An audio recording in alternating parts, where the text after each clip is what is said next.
Le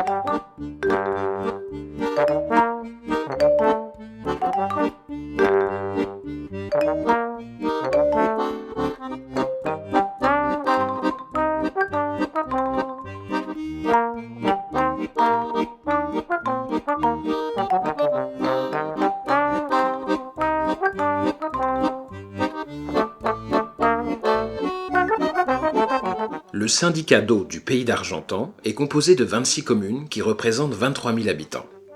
En 2015, il a été soumis à de nouvelles contraintes réglementaires qui l'obligent à mettre en place des zones de protection contre la pollution autour des captages d'eau potable en milieu agricole. Il en a profité pour mener une politique alliant protection des terres et de l'eau et préservant son agriculture. Il a été appuyé dans cette action par le syndicat départemental de l'eau de l'Orne. Pour alimenter la population, on est obligé de créer des captages d'eau potable. Donc ça peut être des prises d'eau en rivière, des forages, des sources. Pour protéger ces captages-là de façon réglementaire, il est demandé à ce qu'on mette en place des périmètres de protection pour prévenir des pollutions accidentelles et ponctuelles, mais aussi limiter les pollutions diffuses et chroniques, telles que les nitrates ou les pesticides par exemple. Le périmètre de protection immédiate doit être acquis par la collectivité, clôturé, remis en herbe s'il ne l'était pas, et aucune activité est autorisée. Habituellement, on est sur des surfaces inférieures à 1 hectare, aux alentours de 1000 m². Le périmètre de protection rapproché, les exploitants peuvent continuer de l'exploiter, mais par contre, il y a des activités interdites ou réglementées. Donc, par exemple, il peut être interdit l'épandage de lisier, ou alors les produits phytosanitaires ne peuvent être utilisés qu'une seule fois et pas 2 fois. Il y a maintenant 3 ou 4 ans, 3 ans, l'arrêté préfectoral qui ordonnait la protection des captages de tout secteur est arrivé. Les périmètres qui étaient définis, et notamment les périmètres immédiats et les périmètres rapprochés, étaient de grandes superficies, puisque les périmètres immédiats font 28 hectares et les périmètres rapprochés tournent autour d'une centaine d'hectares. Donc voilà, c'était une contrainte très importante pour la collectivité et puis les agriculteurs en place, puisqu'il a fallu pas les exproprier, justement, on a évité les expropriations. Alors nous avions la possibilité de uniquement indemniser effectivement les agriculteurs, puisque telle est la règle, mais tout de suite, on s'est dit que ce n'était pas forcément la bonne solution. Il y avait sur le secteur notamment une exploitation importante qui, elle, jouait pratiquement sa survie parce que l'argent ne fait pas tout. Et donc, il nous a semblé qu'en matière agricole, il était bien plus intéressant d'essayer de trouver des solutions peut-être un peu novatrices en trouvant les bons partenaires. L'arrivée de Terre de Liens dans ce dossier Saint-Roch, c'est la rencontre avec le syndicat départemental de l'eau qui s'est dit « Tiens, et si vos outils pouvaient permettre d'acheter des terres, une partie des terres, 15 hectares, et de les louer à une agriculture qui va respecter la ressource en eau souterraine ». Et c'est à partir de là qu'effectivement ce projet a pris de l'ampleur. Parce que dans les zones rapprochées, il y avait la possibilité qui était apportée par Terre de Liens de mettre en place un agriculteur bio. Donc on est entré en dialogue avec cet agriculteur bio, dont on connaissait le nom et le système de production, donc du lait en bio depuis de multiples années.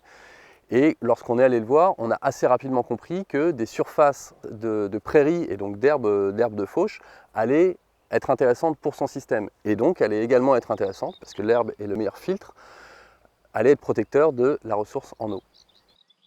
L'avantage de l'agrandissement, c'était de pouvoir avoir davantage de nourriture pour mes animaux. Parce qu'avec les années de sécheresse qui reviennent de plus en plus souvent, il m'arrive souvent d'être un peu juste. Récupérer des terres autour du plan de captage, pour moi c'est comme manifester l'intérêt et montrer l'intérêt de l'agriculture biologique pour la préservation des sols et aussi des nappes phréatiques qui sont dessous.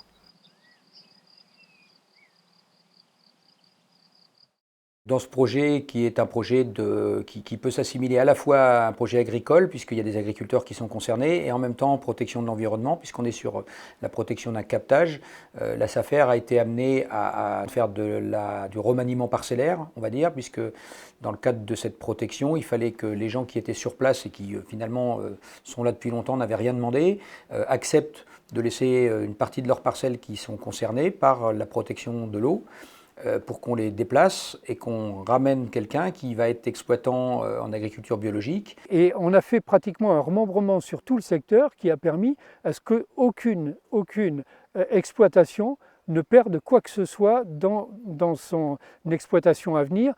Je dirais même que certains ont pu même améliorer leur façon de travailler.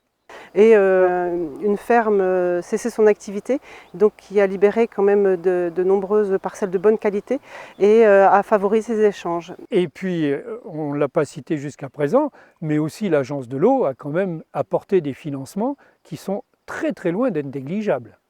L'Agence de l'eau, elle a soutenu ce projet de deux manières. Depuis plusieurs années, 2015, elle soutient Terre de Liens pour détecter du foncier et repérer également des agriculteurs bio. Ça, c'est un travail au long cours. Et sur le dossier Saint-Roch, plus spécifiquement, sur la fin, il y a eu une aide financière de l'Agence de l'eau auprès de la Fondation reconnue d'utilité publique, Terre de Liens, pour acquérir concrètement ces 15 hectares. L'intérêt pour l'Agence de l'eau de soutenir ce projet et de financer la Fondation Terre de Liens, c'est d'installer durablement une agriculture plus compatible avec la protection de la ressource en eau, qu'est l'agriculture biologique. Dans le cadre d'un périmètre de protection de captage, il faut se projeter à long terme. Et donc le fait que ce soit Terre de Liens qui se propose pour être le porteur du projet est un gage de pérennité de l'opération. On peut souligner le rôle complémentaire des deux opérateurs fonciers qui ont été la SAFER et Terre de Liens, dans le sens où la SAFER a mené toutes les négociations qui ont permis d'aboutir sur les échanges fonciers. Et Terre de Liens a permis d'installer de l'agriculture biologique à un endroit sensible, qui était les périmètres de protection, en se portant acquéreur des parcelles. Nous, ce qu'on aimerait bien à Terre de Liens, c'est qu'un projet comme celui-ci donne envie d'être reproduit ailleurs. Et donc que tout un tas d'acteurs s'asseyent autour de la table pour plusieurs années et fassent émerger des acquisitions et l'arrivée d'agriculture bio au-dessus des captages d'eau. Alors les clés de réussite dans une opération foncière, c'est toujours le cas, il faut anticiper. Le foncier, c'est toujours du long terme. Et donc là, on était dans ce cadre-là. Il a fallu 7 ans. Donc il faut accepter, dans une opération de restructuration, de protection, 7 ans finalement, à l'échelle de temps d'un homme, c'est beaucoup. À l'échelle du temps de la planète, c'est dérisoire. Et là, la protection de l'eau, on est bien plus à l'échelle du temps de la planète que de l'échelle des hommes. Dans le mouvement Terre de Liens, se rendant compte des multiples services que rendent les sols, cette terre agricole, on se dit c'est un bien commun, c'est une ressource à protéger et à gérer différemment. Donc la terre agricole comme un bien commun, ça fait partie de l'ADN de Terre de Liens. Et là, il y a possibilité et de protéger cette terre et de protéger l'eau qui va la traverser et qui va être stockée en dessous. Du coup, c'est gagné. On protège deux biens communs en une seule action. Une opération de ce genre ne peut être menée qu'avec une vraie volonté, et puis en étant persuadé que ce n'est pas qu'en donnant de l'argent qu'on arrivera à résoudre les problèmes d'environnement en général. Et donc ce qui doit nous guider à tous, c'est justement cette notion de protection de l'environnement, parce que ça, on va le céder à nos enfants, à nos petits-enfants.